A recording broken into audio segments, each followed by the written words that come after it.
Let's take a look at the graphical user interface for QGIS, the GUI. First off, I've got the program open here. And first thing to notice is that they're not files, they're called projects. So once you open up, you might want to do a save as and get your project in a save mode so that you can hang on to it. Very important that you're very careful about your data locations. In mapping software, the data doesn't really get connected, and the locations for where your data is very important. So you need to really pay attention to where you're placing things and so on.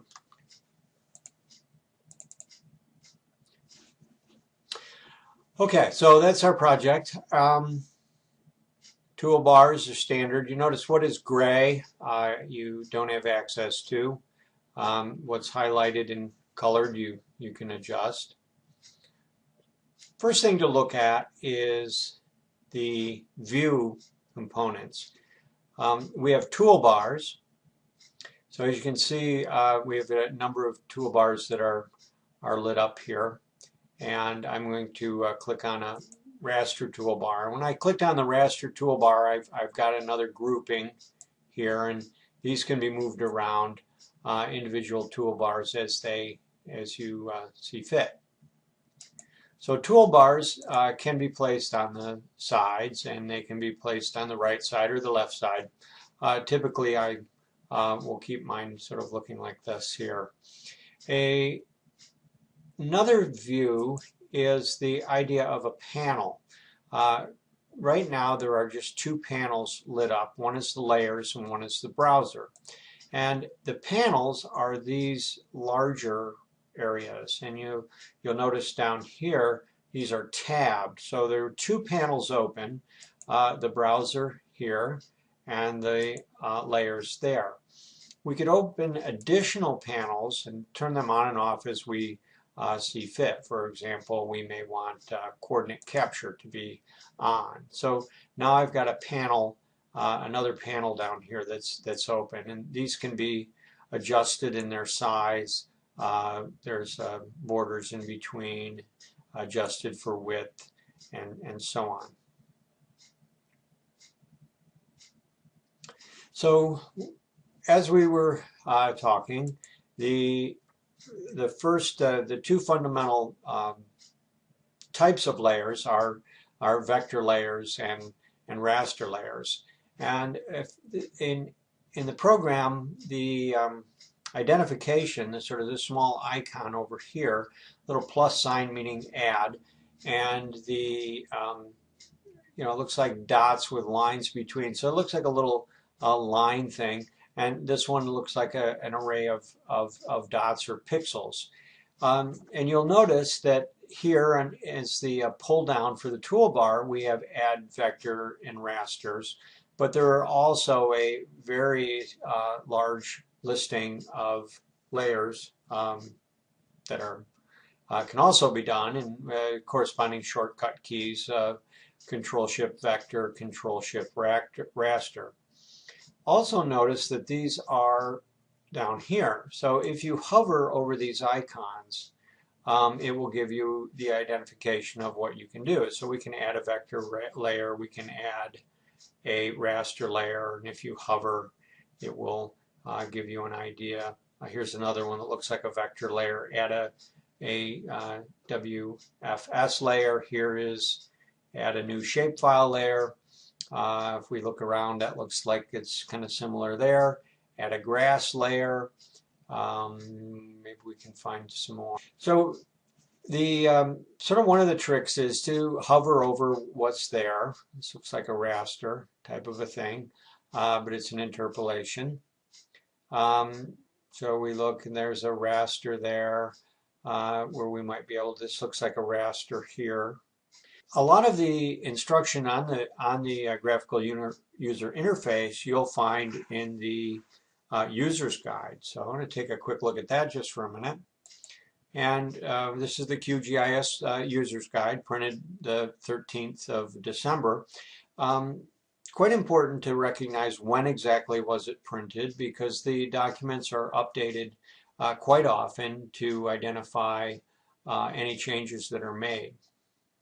If we scroll down through, this table of contents here gives you a way to move quickly around. So here's the GUI, and if I click on this directly, it will take me directly to that section, and then I can come back this way, so back and forth. So looking at this document, we can identify that it has a section 1, a section 2, section 3, 4, and 5. So there are then identifying the menu bars up here, toolbars are here and also down the side.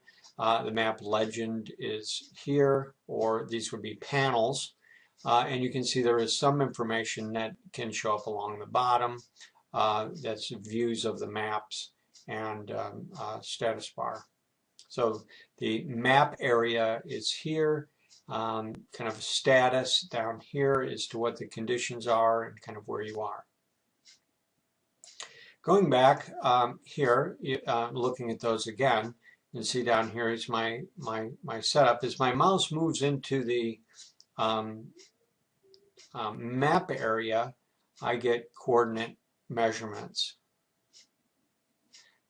This is the scale that the map is being drawn at, and standard scales can be selected along this side.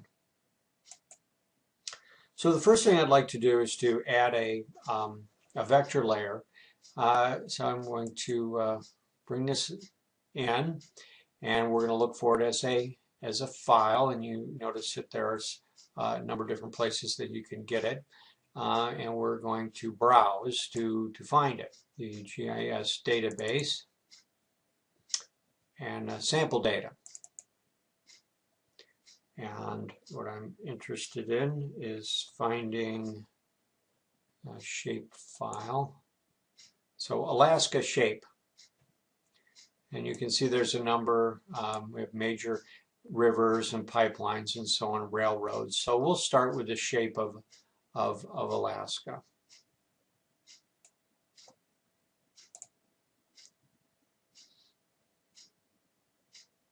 Okay, the project has stayed the same. So we have now a pretty good image of Alaska, we all recognize very well.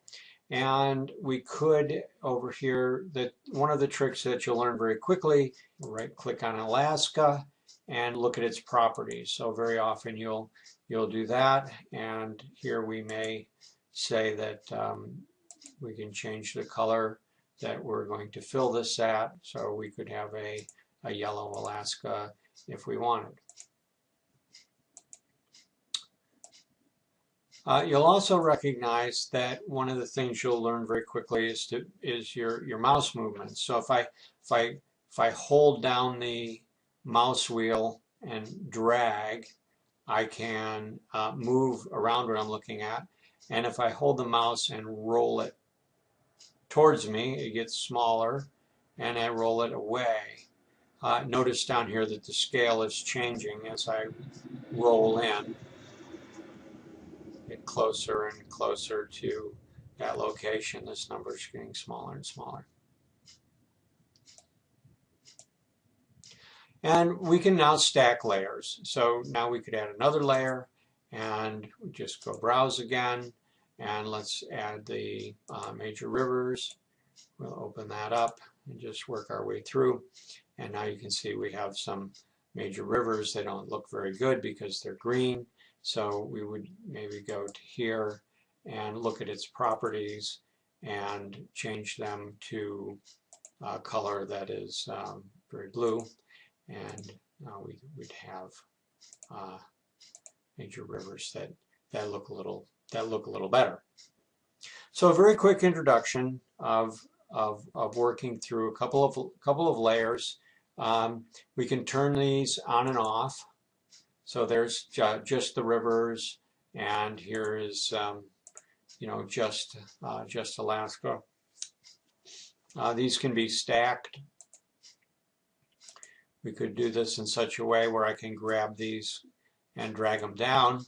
And now the major rivers, you can see that the problem here is that the major rivers are underneath Alaska. So it's really difficult. We wouldn't want to do that. We'd put Alaska on the bottom.